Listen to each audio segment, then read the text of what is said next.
And Lincoln wanted to wait it out until God intervened, because he had the God check. Well, God helped him get the God check too. By losing every battle that he should be winning. He outsourced the South 2-1 in every way. But he couldn't win a battle. And then his son, in February of 1862, he dies. His best friend, 11-year-old son Willie, dies of typhoid. Now he's just crushed. He's a crushed man. And he said, I had nowhere else to turn, so I fell to my knees. That's when he did it. And God also blessed him with an amazing miracle worker named Rebecca Pomeroy. His wife, Mary, was mentally ill after losing Willie, and she couldn't take care of the other son, the younger boy, Tad. So the military hospital sent in Rebecca Pomeroy, a nurse, to take care of the boy. And Lincoln watched her, and he was amused by her, because she was so happy. And he didn't understand why she was happy, because she was relatively young and she had lost 2 of her 3 children. Her last son was fighting in the war, could die anytime. Her husband was dead. And he finally got the courage and walked up to her and said, Nurse Pomeroy, what is it with you? And this is according to her own diary. And she said, Mr. President, I'm happy because I know God. And Lincoln, in essence, said, well, can you introduce me?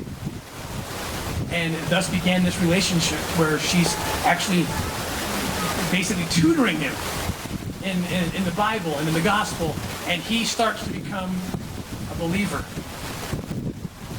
And he starts to get the God check and recognize, I'm not the boss here.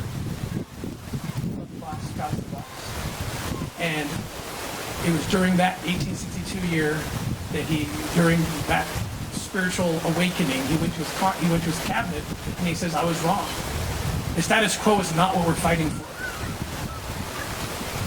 You know, when Lincoln sent the armies into the South, it was simply to regain territory that was owned by the entire nation. The South was attacking property, ports and forts and so forth, that belonged to all the states in the North and everywhere else.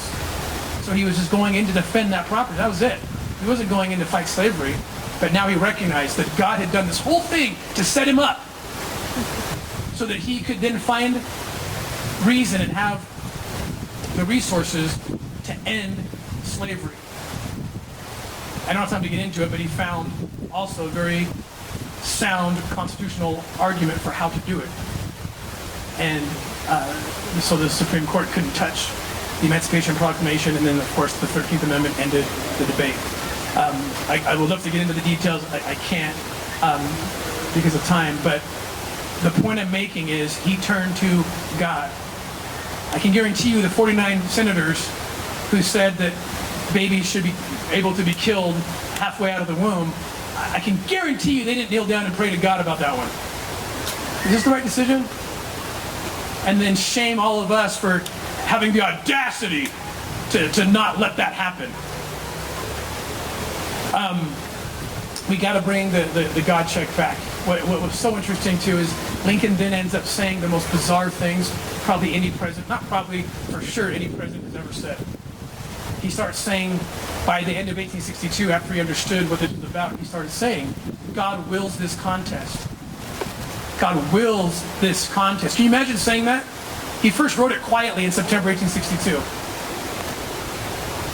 Later he said it out loud. God wants this war to cleanse the wickedness in the land in both North and South. And then he came out loud in his last major public speech before he was killed in 1865, and he just let it all loose. Second inaugural address. It's engraved in the Lincoln Memorial. Millions of people go. I don't think anyone reads it because they are the most bizarre words of any president.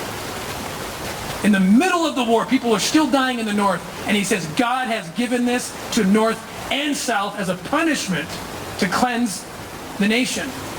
Woe be unto the world because of offenses, he said.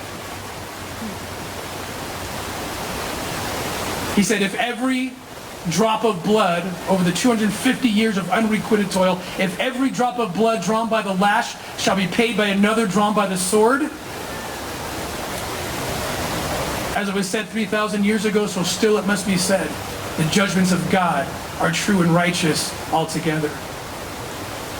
pretty amazing, these words. God is doing this. He's letting this happen so that we can be clean. We can choose to be humble, or we can let God humble us. This is his land. It's not ours. It's not Kamala's either. It's not Uncle Joe's. It's God's land. And if we don't respect that, something George Washington did, something he said after he gave that speech, the Smiles of Heaven speech, his first inaugural, where he said that there are rules of order and right, and we have to abide by them if we want the blessings of heaven. He then went home and wrote a letter to Congress.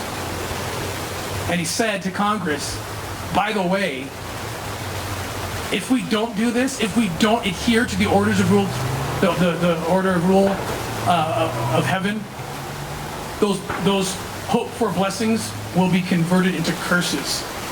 This is a smart guy. He's not some crazy mystic. He recognized something, that this is a covenant land. It's a promised land. And there's a covenant. The people have to do something. They have to have the God check. And if they don't, and too much of us go the other way, then that can be the consequence. We can choose to be humble, or God will make us humble.